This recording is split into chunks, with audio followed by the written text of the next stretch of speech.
this week on Unpacked. Well, to be honest, not a lot of big news happened this week, but we've still got some interesting things to talk about, like clearing up some of the confusing news about layoffs at BioWare, the big success of Kingdom Come Deliverance II, and then wrapping up with a few quick hit news stories about some cool things you probably want to know about.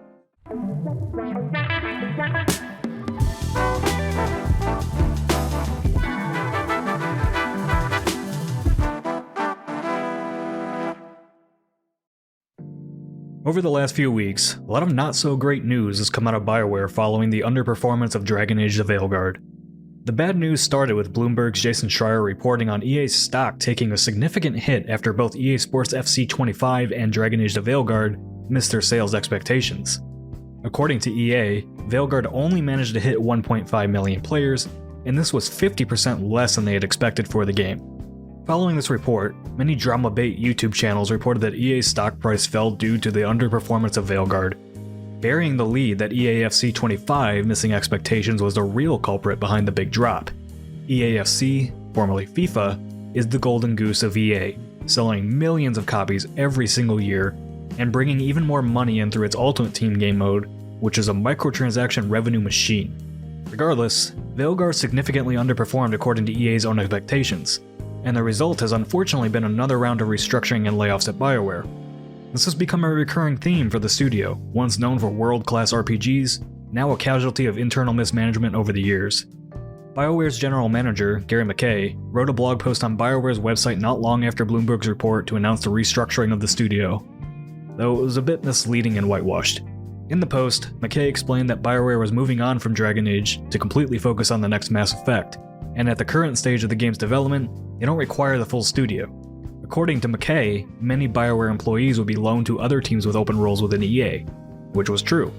What he left out, though, was that many layoffs were also occurring from the Dragon Age team, and that those loans to other EA studios would actually be permanent.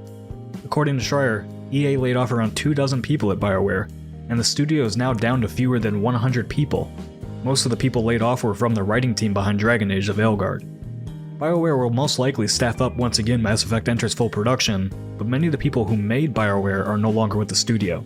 For all intents and purposes, you can consider Dragon Age a dead franchise at EA going forward. BioWare has been in a tough spot for a long time now, and much of it doesn't actually have to do with EA, but BioWare's own management of the studio. It's been well documented at this point that the failure of Anthem was pretty much completely on BioWare's shoulders, and the same goes for Mass Effect Andromeda. As for Dragon Age the Veilguard, the reporting on that is that it was originally a single-player game, then a live service game, and then a single-player game yet again, and while the game that we did end up getting is mostly fine, I found it pretty unremarkable. The quests had very little variety, with combat that was relatively one-note throughout the entire game. The final act was the highlight of Veilguard, but I often found myself struggling to find the motivation to keep playing before that point. Dragon Age as a franchise has always been a bit weird, with the fanbase split across pretty much every game in the series. It's never really felt like it's found its identity, despite Origins and Inquisition both being Game of the Year caliber titles. It's also interesting to note that at one point, EA had envisioned Dragon Age being a billion-dollar franchise. Former BioWare executive producer Mark Dara recently shared a video detailing some of the behind-the-scenes planning that went into the franchise, including that at one point, multiple games were planned before having their resources eaten up by Anthem. This led to Dragon Age's proposed live service switch, a far cry from the RPGs they previously made. BioWare has really lost its identity as a world-class RPG studio over the years, and has transitioned to a shallow version of itself, focused more on action games with dialogue choices, if I'm being honest. While I'm of course not happy about more layoffs due to mismanagement, I think BioWare has been long overdue for a studio reboot to find its identity again. Unfortunately, that pressure is now on the people left at BioWare to make sure that the next Mass Effect game is that game. And if that doesn't work, then I think it's safe to say this will be the end of BioWare as a studio. Either way, the studio that made the BioWare games you previously loved doesn't really exist, and hasn't existed for a long time now. It's always important to remember it's the people that make these studios what they are, not brand names. Whatever BioWare looks like during the development of the next Mass Effect will be a very different BioWare than the one you grew up with.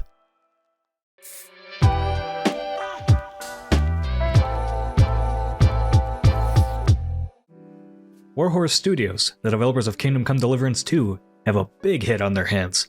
The long-awaited sequel to Kingdom Come Deliverance released to rave reviews on the 4th of February, and amassed over 1 million copies sold within its first 24 hours of being available. As of this writing, the game had over 169,000 concurrent players on Steam alone.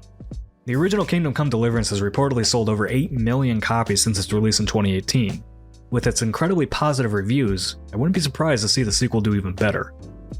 There's post-launch support planned for the game as well, with free and paid expansions planned throughout the year. Yahtzee shared his fully Remblematic on Kingdom Come Deliverance 2 this week here on The Second Wind.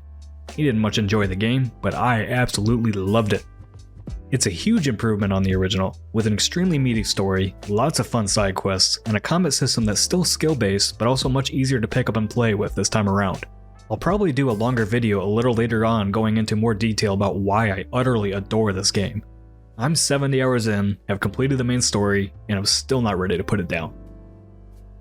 Not much meat on the bones of that story, but to analyze it a bit since we did talk about Dragon Age earlier, I did want to bring up an interesting quote from EA's CEO Andrew Wilson.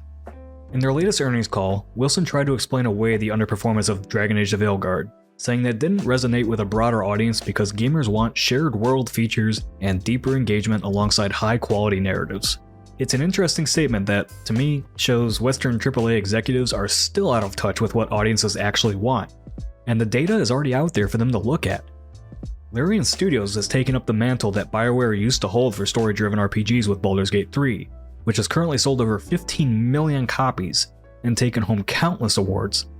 Warhorse Studios just released Kingdom Come Deliverance II to critical praise, and is another story-driven RPG with open-ended gameplay design and lots of character choices. Their original sold over 8 million copies, and as we just talked about, the sequel is well on its way to being a multi-million copy selling hit. Other series from smaller studios like the Pathfinder games from Owlcat Games and Solasta Crown of the Magister from Tactical Adventures have sold over 1 million copies themselves. None of these games have share world features, but they do have in-depth gameplay systems that don't hold players' hands, are well-written stories, and have RPG mechanics with meaningful character choices throughout. I think where Wilson misses the mark in his assessment of why the Veilguard didn't achieve sales expectations is because it didn't offer what players want from current RPG experiences. They want interesting worlds to explore, open-ended quest design, and combat systems that require more thought than just action combat. As I said in my earlier breakdown of the BioWare situation, BioWare hasn't really been making RPGs. They've been making character action games with dialogue choices, and trying to recreate the same suicide mission moment from Mass Effect 2 over and over again. And clearly, it's not working.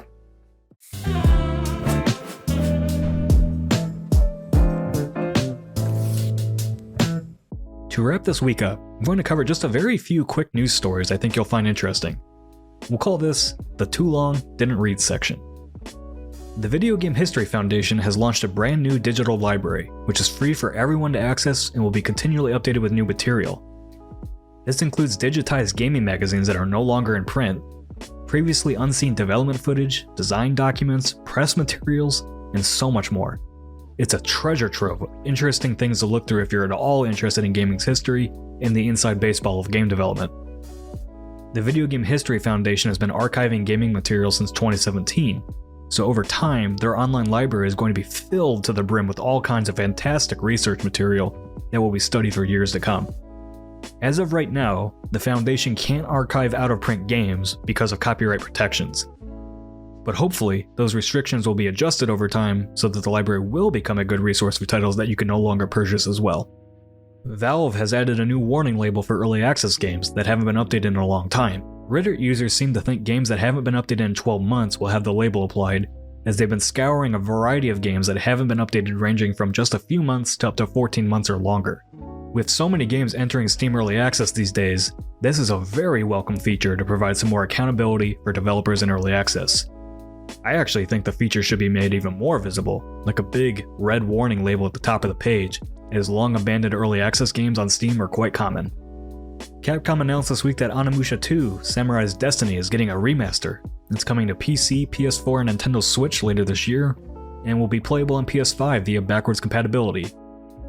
Don't expect a remaster like you got for the Resident Evil series, as this mostly looks like an upscale treatment along with modernizing some of the gameplay controls, but as someone who has never played the series and is looking forward to the new Onimusha coming from Capcom in 2026, I'll probably be giving this a look, along with the original game that was remastered for PC back in 2019. And that's all for this week's episode of Unpacked. I'll be going back to play more Kingdom Come Deliverance II now just to spite Yahtzee and his review of it this week. We'll see you right back here at 10 a.m. Central next Friday for more gaming news and analysis.